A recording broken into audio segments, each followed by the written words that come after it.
This is the story of Michelle Ferreira and her quest to become a higher-level teaching assistant. We'll follow her every step of the way. If there's a person who can do it, it's you, Michelle. I'm feeling a bit nervous and apprehensive. And she'll even be documenting some of it herself. Wish me luck.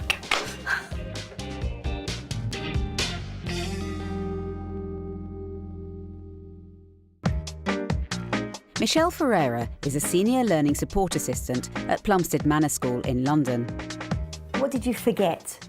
The glue. Miss Ferreira is fun, she makes us laugh. She's a good teacher, she's good at helping us. We're going to switch on the tap. I love being in LSA because every day is different. I mean, you get involved with the children and you can see them progressing. That's the really buzzy thing about it. You can watch them learning, and that is what it's all about. A little bit.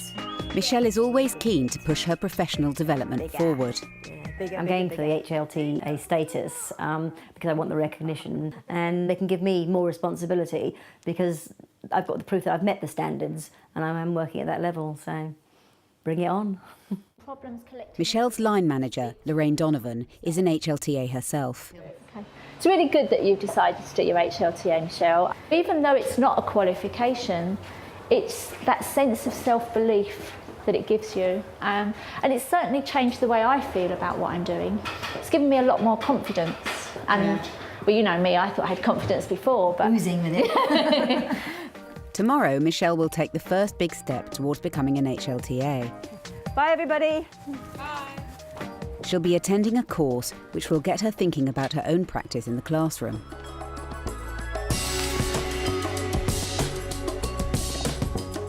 It's excellent for TAs because so many of them are taking such a big role now in teaching responsibilities that it offers them a career progression and a professional status. It's a way of demonstrating that they are able to be an effective professional within the classroom in a way that will have impact in the classroom on the learning of the children. It's really important that teaching assistants' roles are recognised in the classroom because they play such an important role. They need to be rewarded, they need to feel valued. Many of our teaching assistants would choose not to take up teaching as a career, and yet they have found that they have talents that can benefit a school and benefit them, and they want to be able to have the opportunity to use them. Michelle arrives in Lewisham for the first day of a mandatory 3-day preparation course, which will help her get to grips with the professional standards she'll need to meet in order to achieve the status. I'm feeling a bit nervous and apprehensive, but I've obviously been on courses before, so it's just a bit of an adrenaline rush at the moment, but I'm sure it'll be fine when I get in there. I always get nervous with the candidates myself because I know how important this is to them, and I know the road they've travelled so far to get here, and they come in very tense, very nervous, and I just try and put them at ease. All HLTA candidates need to write up 4 tasks and provide evidence to show they are working to 33 professional standards.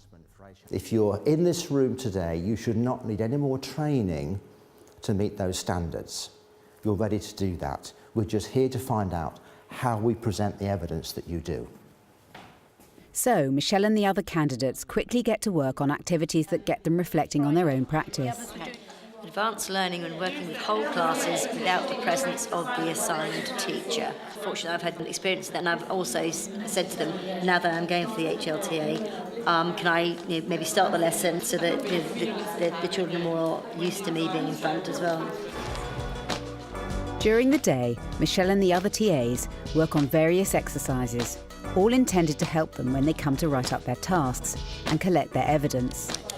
Have sufficient understanding of the areas of expertise to support the development, learning and progress of children and young people. Obviously at the moment they're practicing a bit of kind of information shell shock from facing the 33 standards, cold off this morning. Yeah, I think it's quite difficult. I think some of it is the jargon they use. I think it needs differentiating. I've just come back from the second day. We had to get down and start writing our tasks. So we had to go at writing tasks 1 and 2. I think we feel a little bit more confident that we can actually do something. And Now we have to actually do a proper draft of our tasks 1, 2 and 3 before we go back for our 3rd day. Okay, thank you. One of the main tasks requires TAs to reflect on taking a whole class without a teacher present. Today, Michelle is going to give a lesson that she's planned with the guidance of her teacher. We're talking about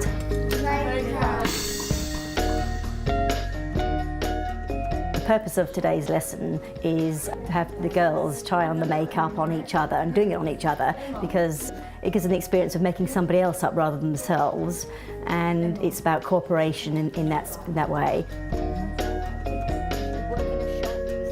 They're having a good time experimenting, which is all part of life. You look lovely, especially got your hair. Look at this colour as well. You look really good. Having done 2 lessons on my own, I'm feeling quite good about myself, so quite chuffed. The form teacher, who normally takes this class, has been very supportive of me doing the HLTA, and I explained to her that I would be needing to do some of the lessons, and she said, yes, definitely go for it. That is really why I'm going for the HLTA, because I'd like the added responsibility and the challenge, of course. It does mean a lot more work, but you get what you put in, don't you? Now it's nearly a week since this HLT process started, and they suggested that we had a few days break from it all, which is what I've had, and I've been shopping because it's half term, but I've now got to obviously focus on the tasks ahead. I've come into the office and there's nobody here, obviously. This morning, because I've come in to do some work for my HLTA, I'm actually going to be using the computer. I can't do it at home because my sons are always on the computer, but there's dedication for you. I think a good starting point when writing tasks is to encourage teaching assistants to just tell the story. And without actually focusing on the standards, it's important to actually start to write. They're reflecting back on something that they've already done. I think it's good to focus on the first 3 tasks first. You're working with your individual child, your group, and then with the whole class. Look carefully at your evidence. It's got to be things which are evidence of what you do. The best tip I could give a teaching assistant is that each piece of documentary evidence is very clearly labelled with a rationale for why they think it meets that particular standard, and that rationale is short, concise and to the point. Michelle finds some time to work on her tasks and starts writing up the makeup lesson she taught. I've been getting together some photos from the makeup session, so they came out really well, so I was very pleased with those, because the girls need these for their ASDAN folders as their evidence, but I'm also going to use a copy as my evidence, so it's twofold. I keep reading a little bit every night. I think the more I do that, though, it seems to make sense a bit, but I don't think I'm a quick learner. I'm a slow learner, so I just need to plod along. It's 5:30 in the morning and I'm not sleeping, thinking about my HLTA. Looking out of the window, it's another foggy, misty day. That's exactly how I'm feeling about the HLTA. I've got some ideas, but I'm not quite sure whether what I'm saying is the right sort of evidences that they're looking for. So I'm hoping to have a chat with my line manager, Lorraine Donovan, and who's been through the process already. So perhaps she can give me a bit of guidance. A few days later, and Michelle's found a moment to meet up with Lorraine. What you've done is good, because you have actually said the how and why. Yes. That you've done things, Yeah. okay, which is going to make it much easier for you to actually link that up to these standards. What I think would be good for you now is, if you actually go through this, you pencil down the side which standards that you think are connected, and then I'll go through it with you, and you can tell me why you think that makes it. Here we are. I mean, and you've definitely got a 19 here as well. Devise clearly structured activities that interest and motivate learners. See how I thought that was, but I wasn't obviously quite sure. Yeah, I think they did show us that. So the whole point of this really is to make it very clear to your assessor when she comes in, these are the standards that I've met. You know that you're competent at meeting them, and this is the best example I can show you on the tasks that I've written. Okay. Okay. But very good. You're well on the way to coming up with some excellent tasks.